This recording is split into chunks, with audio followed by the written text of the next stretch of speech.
Magandang araw mga kaibon, mga kalapatids. Welcome back ulit sa channel natin. For today's video, update lang ulit tayo sa mga painakay natin, no? Dahil may mga bagong napisa na naman sa mga painakay natin. So papakita ko sa inyo yung mga bagong pisa nating mga inakay. Tara, update ko kayo.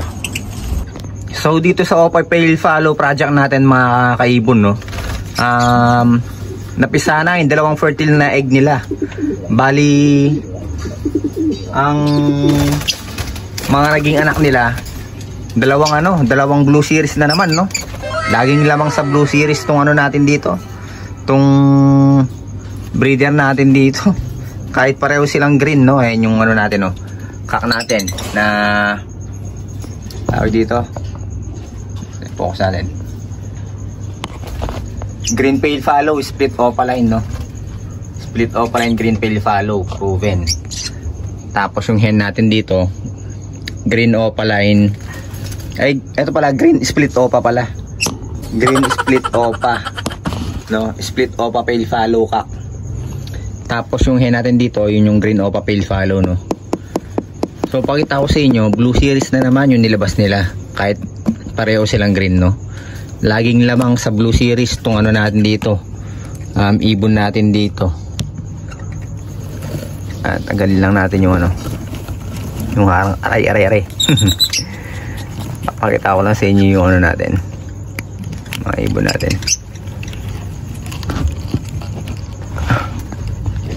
Nasaan yung mga inakay mo? Ayun guys, oh, parehong blue series yung mga nilabas nila. Hindi natin ma-focus eh. Ayan, o. Parehong blue series guys. So yun, hindi natin siya guguluhin, no?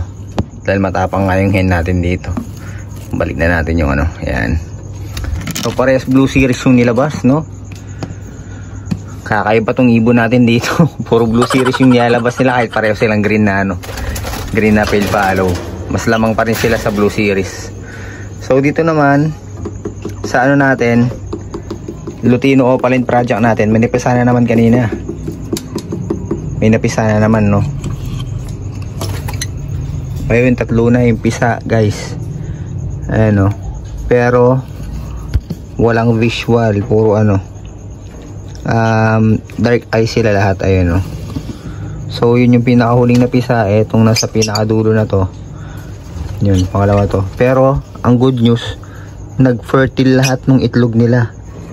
'Di ba? Nung nakaraan, ano lang to? Tawag dito, 5 out of 6 yung fertile, no? Pero ngayon 6 out of 6 na. Naging 6 ning fertile dito sa itlogan, sa mga itlog nila. So may chance pa tayo na ano, makapagpalabas ng visual dito, no? Sa 6 na yan, di pwedeng walang visual yan dahil ano, visual nga ang parents nilang isa. Ito yung Lutino hen natin, tsaka yung green opa, ay green split opa, split ino natin, tsaka Lutino hen. So sana may mag-opa sa mga anak nila para sa X-link hen. Tapos pwede nating i-breed sa mga darating na ano, araw, no? Tapos dito naman sa Red Factor Opaline project natin, di pa natin sinisilip ulit.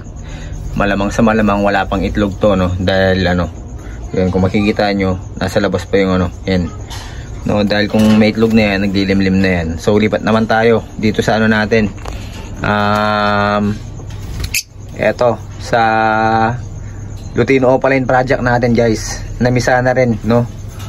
Namisa na rin kanina, no?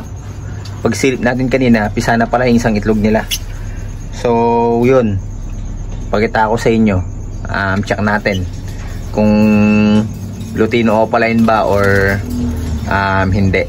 Tara, wait lang, kunin ko lang yung patungan ko. Ay, yun.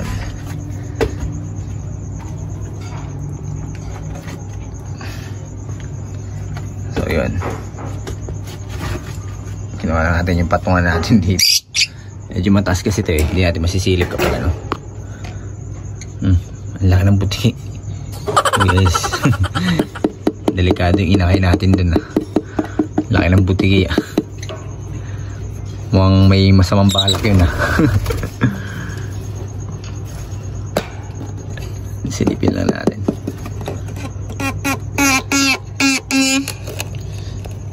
Ito na yung ano natin, ibon natin.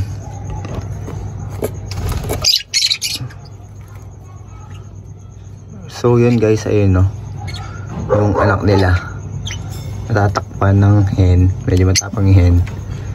So yung anak nila, dali lang, hindi mapokus ayun, kung napansin nyo, hindi siya no, hindi siya red eye, dark yung ano niya, mata niya, ayan no, dark eye siya guys, hindi siya ano, hindi siya nag-visual na Opa Lutino. Check pa natin yung ano, susunod na ano nila, na inakay nila ano. Sana yung susunod na inakay nila mag Lutino Opaline naman. Yun. So yun mga kaibon no, dito sa Opa Pale Follow project natin, dalawa silang green series pero puro blue series yung nilalabas nila. Mas lamang sila sa blue series pag nag-ano no, kapag nagkaroon ng anak. Tapos kung matatandaan nyo yung last na mga naging anak nila, ano, dalawang blue series din yung nilabas nila, tapos isang green series lang no, dahil tatlo yung fertile nga doon sa ano nila, sa mga itlog nila, tapos napisan nila lahat. Good breeder naman sila, kaya lang yun, puro blue series nga nilalabas nila. Pero okay lang no, mula naman tayong una blue series na ano na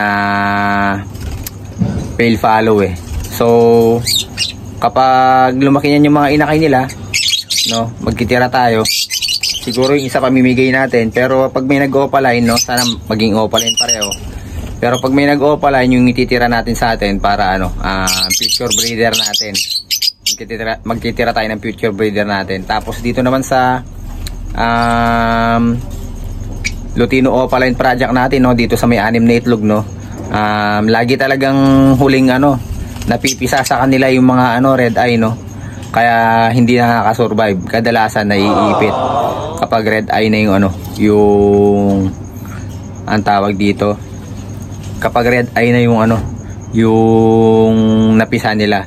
So ang bala ko niyan, baka bukas yung ilang itlog dito ililipat natin dun sa kabila na hindi nag-fertile no, ililipat natin para naman ano, halos sabay lang nila ano, mapipisa yung mga inakay, para sa ganon halos hindi ano, magkakalayo yung laki nila no. Ipapaposter natin doon sa ano doon, tawag dito, sa isang Lutino Opaline project natin doon, dahil nga dalawa lang yung ano, dalawa lang yung nag-fertile doon, tapos halos kapipisa lang kaninang umaga nung isa. Tapos dito kasi sa Opa Pale Follow project natin, hindi natin pwedeng paposter dito kahit dalawa yung fertile, dalawa yung hindi rin nag-fertile no, may dalawang itlog na natira kasi yun, medyo malaki na yung isang inakay baka pag napisa na yung ibang itlog, baka madaganan lang din. So dito sa ano natin,